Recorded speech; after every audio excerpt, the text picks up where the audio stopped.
दोस्तों ये वाकया है अर्जेंटीना का। एक शहरी स्टोर पर जाता है और अंडों का एक कार्टन उठाता है, लाकर उसे काउंटर पर रखता है और दुकानदार से उसकी कीमत पूछता है। दुकानदार अंडों की कीमत मामूल की कीमत से ज्यादा बताता है। जब शहरी ने पूछा कि अचानक अंडों की कीमत क्यों बढ़ा दी, तो इस पर दुकानदार कहने लगा कि जो पीछे से डिस्ट्रीब्यूटर है उन्होंने अंडों की कीमत बढ़ा दी। शहरी ने खामोशी से अंडों का कार्टन उठाया और जहाँ से उसने लिया था वहीं पर जाकर वापस रख दिया और आकर दुकानदार से कहने लगा कि मैं अंडों के बगैर भी जिंदा रह सकता हूँ, मुझे अंडों की जरूरत नहीं। और इसके बाद ये काम हर शहरी ने बगैर बायकॉट की मुहिम चलाई, बगैर किसी हड़ताल के किए ये अमल शुरू कर दिया। और क्या आप जानते हैं कि जब सबने अंडे खरीदने छोड़ दिए तो इसके नताइज क्या निकले?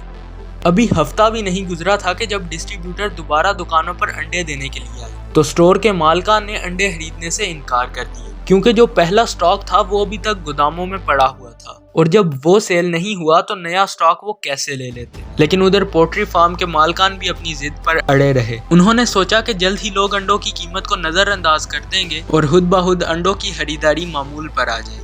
मगर जब लोगों ने ऐसा नहीं किया तो कुछ ही दिनों बाद पोल्ट्री फार्म के मालिकान और डिस्ट्रीब्यूटर्स ने एक मीटिंग की और दोबारा उसी कीमत पर अंडों को लाने का फैसला किया, क्योंकि वो मजीद नुकसान बर्दाश्त नहीं कर सकते थे। लेकिन लोग तो फिर भी अपनी जिद पर अड़े रहे, क्योंकि वो तो उन्हें ब्लैकमेल करने की सजा देना चाहते थे।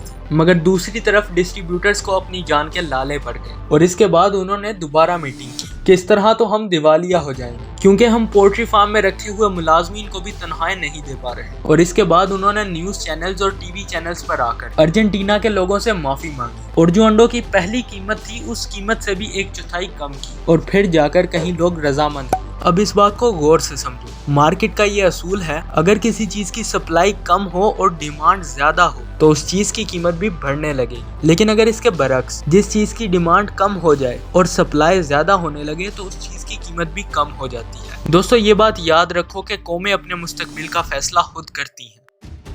और क्या आज हमारे मुल्क में ये सब कुछ नहीं चल रहा? और क्या आज हम भी इन कंपनीज के हाथों ब्लैकमेल नहीं हो रहे? क्या गोश्त की कीमत आसमानों पर नहीं पहुंची? और क्या हमारे मुल्क में दुकानों पर सुनहरे रंग के अंडे बिक रहे हैं? अगर ऐसा नहीं है तो फिर क्यों? क्या ऐसी वजह है कि जो हम इन कंपनीज के हाथों ब्लैकमेल हो रहे हैं?